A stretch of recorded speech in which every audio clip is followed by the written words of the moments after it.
Жусуп Баласагын атындагы Улуттук университетте Кыргызстандагы инклюзивдик билим берүүдөгү актуалдуу суроолор деген аталыштагы эл аралык илимий практикалык конференция өтүп жатат. Иш-чара университеттин 100 жылдык мааракесине карата уюшулган.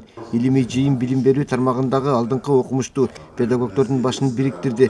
Алар өзгөчө мамилени талап кылган балдарга сапаттуу билим берүүнү агартуу жаатында инклюзивдүү чөйрөнү түзүү жана бул тармакта адистерди даярдап чыгуу жолдорун талкуулады.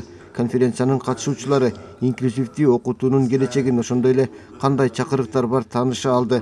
Кыргызстанда 18 жашка чыга элек 30 миңден ашуун балдардын майыптыгы бар. Алардын жалпы билим алуусу үчүн жакшы шарт түзүлгөн эмес. Кыргызстан Бириккен Улуттар уюмунун майыптыгы бар адамдардын укугуна байланыштуу конвенциясын 2019 жылы март айында ратификациялаган. Ага ылайык мүмкүнчүлүгү чектелген жарандарга коомдо инклюзивдик шарттарды түзүү керек. 37 миңдей бизде ушундай өзгөчө муктаждыгы бар балдар бар.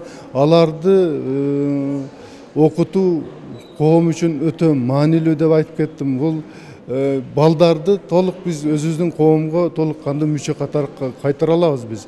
Мындан тышкары раннее выявление, эрте аныктоо деген бар.